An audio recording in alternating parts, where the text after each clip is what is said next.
I want to talk about the role of hardships and difficulties and suffering in our lives.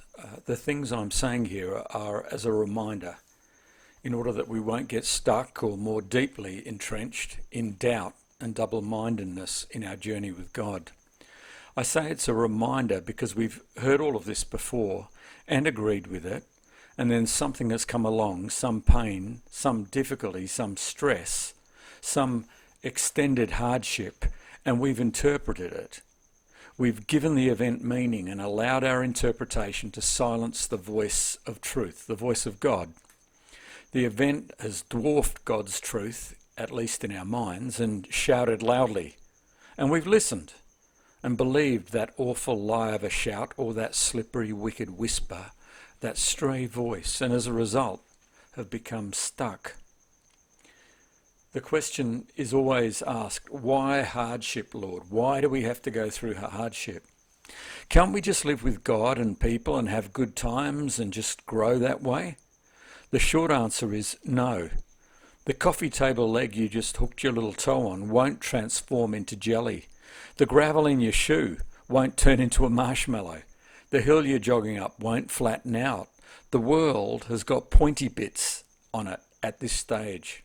Also, very little growth happens in good times. We can enjoy good times, we can give thanks to God in good times, but it won't necessarily result in any actual growth or transformation. We need to come to terms with that. Look back at the times when you grew in your faith in God. Was it through the easy times, or was it in times of hardship? It's been said that soft times make people soft and hard times often make resilient people. The scriptures say, consider all hardship as training or as discipline. It says this in Hebrews 12. God is treating you as sons, which isn't to say that God is the source of all our hardships, but that God is training us and making use of them, making use of difficult times for his own good purpose. Having said that, it needs to be said that how we interpret hardship can greatly increase our sense of how significant or overwhelming and difficult the hardship seems. The Apostle Paul understood this really well, and he was absolutely no stranger to really hard times when he said in Romans 8 that our present suffering isn't worth comparing to the immensity of the glory that is coming. That's a bit of a paraphrase, but he understood that when we go through suffering, it seems really huge. But in reality and in comparison to the good things that God is going to express in and through us in the future, it's a very small thing and hardly worth comparing at all.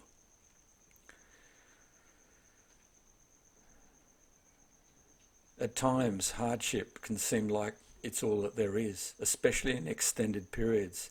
It can seem to fill our whole world, at least in our thoughts and feelings department. Sometimes our thoughts and feelings can make hardships seem even harder than they were ever intended. So it's really important to think truthfully about hardships and put them into their proper perspective. There is some hardship that when we go through it, it seems unthinkable and callous and even hateful that anyone would dare to even suggest that there could be a possible adequate reason or purpose from God that could justify our experience of suffering, the depths of our pain or loss or confusion. We experience this hardship and we just can't bring ourselves to believe or hope that the sun will ever even come up again and bring any light at all. These times speak of our worst fears and our darkest thoughts. Yet God allows us to go through them. He allows us to experience them, but he doesn't leave us there. He brings us through in time. And in the end, we find the first hint of light. And at that point, we have a choice either to look at it and put our hope there or continue to stare in the darkness. And that little light grows and it keeps growing. And then in time bursts out in all its vast glory and it lights up everything, every hidden place. And we come to know that even in our deepest fears, those fears cannot stand before the glory of who God is and what he has for us in his Son. He who is our eternal hope and glorious hope. Despite everything, there is real reason for joy. Jesus said, in this world you will have many troubles, but take heart, or be of good courage. I have overcome the world.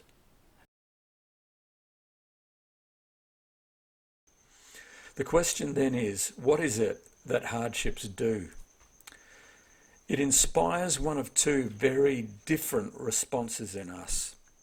The first is this: either we trust more in what the Father has given us and revealed to us in his Son, reinforcing our decisions to abide and live in Jesus and trust him and find our life in him, trusting his faithful promises, his value, his glory, his capacity, his authority and willingness to get us through, along with a confidence that he is at work in us through the difficulties to produce a beautiful result, the purity of the life of Jesus in us. You know, we end up finding a confidence growing inside us in the ability of God and the reliability of God to work in and through the hardship, to bring godly growth in our lives. So either that, or alternatively, we go through the hardship and believe our doubts instead, believe lies, trust God less, get more confused and double-minded in our thinking, focus on ourselves instead of on him, live with the hurt of disappointment and a feeling of shame of being worthless. We search out alternative pleasures, things that satisfy us, and we avoid the truth in order to remain hidden in our satisfactions. We become empty and negative, resentful and cynical, looking to blame God or blame others or blame ourselves in order to gain some kind of detached moral high ground position. Much of these things we push under because they're too yucky to think about or face openly. And as a result, our inner world becomes more layered and more unclear and more difficult to penetrate or have clarity about. We place one lie on top of another lie, hiding what is underneath, making that lie more difficult to see and recognize and deal with. The decision to trust God in extended hardship and difficulties inevitably means that we put our minds on the truth, choosing to believe God and deciding to believe the truth and reject the lie. And this takes time. It's a process requiring perseverance in trusting. It takes time deciding again to hold to and value the truth and reject and devalue the lie. All of this while at the same time having a barrage of feelings that oppose the truth that we have to say no to. And this decision to trust that we have to persevere in is challenged by all those alternative ideas and mindsets. Ideas are just thoughts we typically have. Mindsets are fixed networks of thoughts that we have committed ourselves to believe in. Things that we end up thinking are reliable and true. Things that we've sort of established in our thinking through the past. The ideas and mindsets have to do with our old way of thinking, the thinking we had before we knew God, before we believed him and what he reveals. Truths and lies flit around in our thought life. We let both of them inhabit our inner world, which leads to double-mindedness and confusion, resulting in inconsistency in our decisions and actions. It undermines simply trusting God and what he has to say, which is always reliable truth. In the same way, the decision to doubt God will include the decision to believe a lie, and at the same time, the lie will seem like a valid and reasonable option. It will satisfy us in some way in keeping with the desires of our flesh, those desires that don't come from the life of Jesus, his Holy Spirit. These lies might include the following, or a combination of these things. Firstly, this idea: if bad things happen to me, then God doesn't really love me. He doesn't care enough to bother to pay attention with what's happening in my life. He can't know what I'm going through. He hasn't paid enough focused attention to know how I feel about what it is that is so pressing in on me and whittling away at my insides at the same time. He isn't close enough and intimate enough to me. Either he can't know or hasn't bothered, because surely if he knew, then he would stop this pain, this trial, this difficulty. A second lie might be this: that God isn't able to bring good things out of this circumstance because it's too awful. It's too big for him. It's too significant, too mucked up, too tangled, and the problem is too big in comparison to any measly good that he might bring through it. A third lie: that my comfort and happiness are the most important things, and if God lets me go through extended hardship, then he isn't worth worshipping, isn't valuable, because me and my happiness comes first. The satisfaction of my desires is more important than who he is. And fourthly, that my understanding of this hardship, my interpretation and perspective of it is the one that counts. It's the reliable one, and is the one I will listen to. I will rely upon what I think rather than trust that God knows what is really going on. If I decide that this all makes no sense and that no good, pleasing and worthwhile thing can come out of this, then that's how it is. And each time these challenges come up, these lies, threatening to undo us, attempting to degrade the value and beauty of the Lord, like repeated waves battering and tossing our boat.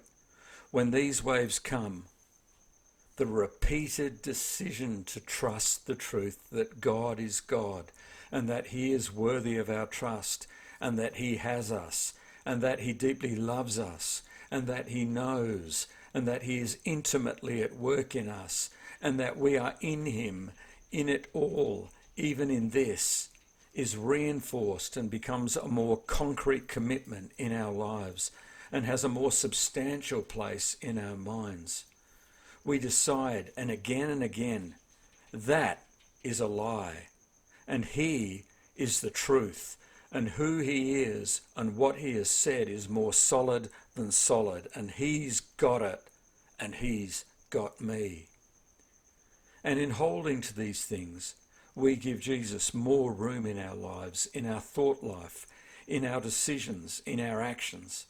We surrender to who he is, and who he is expresses through our words, our inner thoughts, and throughout our lives.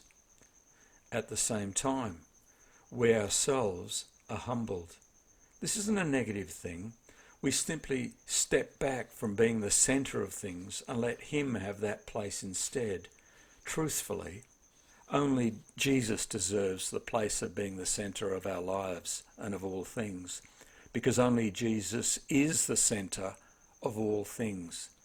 This humbling means that we realise our limitations, our weakness and our ignorance, which can be quite a relief.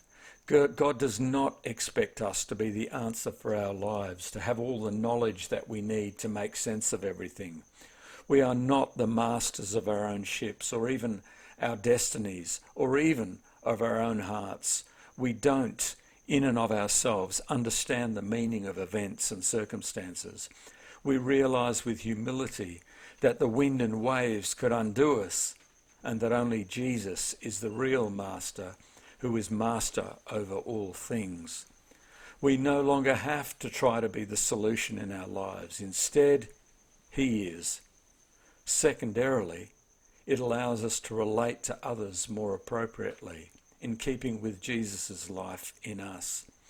The Spirit of God in us can value and love others through us, because we have turned away from having ourselves be the central focus of our lives and have put aside trusting in our own capacity, instead relying on him. This allows room for God's good purpose toward others and their needs in our lives. One last thing I would say.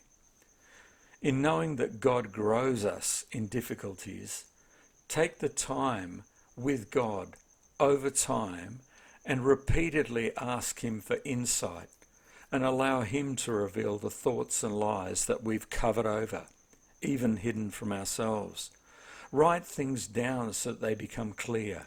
We need to put aside time in our regular patterns and schedules.